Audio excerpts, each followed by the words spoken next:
अस्सलाम वालेकुम students. I am Ilyas. Students, आज का हमारा टॉपिक है डायलिसिस। आज हमने डायलिसिस के हवाले से डिटेल से डिस्कस करना है। इसके हवाले से सबसे पहले हम डेफिनेशन देखते हैं कि डेफिनेशन क्या है। Cleaning of blood bye artificial method is called dialysis. Artificial तरीके से ब्लड को साफ़ करना डायलिसिस कहलाता है। और हम ब्लड को कैसे साफ़ कर सकते हैं आर्टिफिशियल तरीके से, आइए हम देखते हैं। इस टॉपिक के हवाले से हम सबसे पहले इसका अपरेटस देख लेते हैं कि इसके अपरेटस में कौन कौन सी चीज़ें हैं।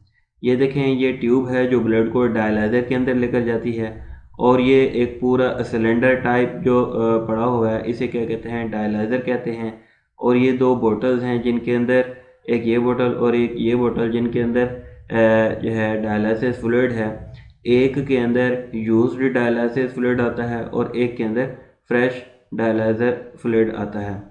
तो इसमें हम मेथड के हवाले से देखते हैं कि ये देखें हमारा बाजू है, इस बाजू से ये देखें ये एक ट्यूब जुड़ी हुई है सिरिंज के ज़रिए, और इस ट्यूब के ज़रिए ब्लड हमारे डायलाइज़र के अंदर आता है। और डायलाइज़र के अंदर जब आता है तो ये देखें ये बल्क हाई ट्यूब्स हैं जो कि सेमी परमेबल के तौर पर वर्क करती हैं, और इनके अंदर से जो वेस्ट होता है ब्लड के अंदर मौजूद, वो इस डायलिसिस फ्लूइड के अंदर चला जाता है। डायलिसिस फ्लूइड के अंदर जब वेस्ट वगैरह चले जाते हैं तो जो डायलिसिस फ्लूइड जिसके अंदर वेस्ट वगैरह मौजूद होते हैं वो ऊपर की तरफ आ जाता है, और यहाँ से जो है ये इस बोतल के अंदर आ जाता है, और इस बोतल के अंदर जो है यूज्ड डायलिसिस फ्लूइड होता है।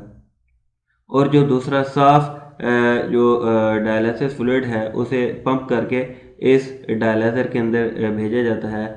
ऐसा क्यों किया जाता है? ताकि इस डायलाइज़र के अंदर फ्लूइड की मकदार मेंटेन रहे।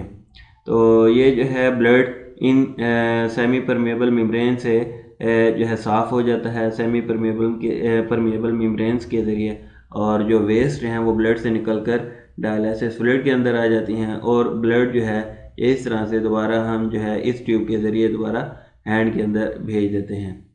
तो इस तरह से हम डायलिसिस के ज़रिए ब्लड को साफ़ कर सकते हैं। और जब ब्लड साफ़ हो जाता है तो उसके बाद जो है दोबारा आदमी जो है किडनीज़ के ख़राब हो जाने के बाद जो है ज़िंदा रह सकता है। तो डायलिसिस हम करते ही इसलिए हैं ताकि जब गुर्दे ख़राब हो जाएं और कोई भी डोनर ना मिल रहा हो तो हम ब्लड साफ़ करते हैं आर्टिफिशियल मेथड से। तो आज का हमारा टॉपिक कंप्लीट हुआ। दोबारा हम नए टॉपिक के साथ मिलेंगे। अब तक के लिए इतना ही। Thank you so much. Allah हाफिज़।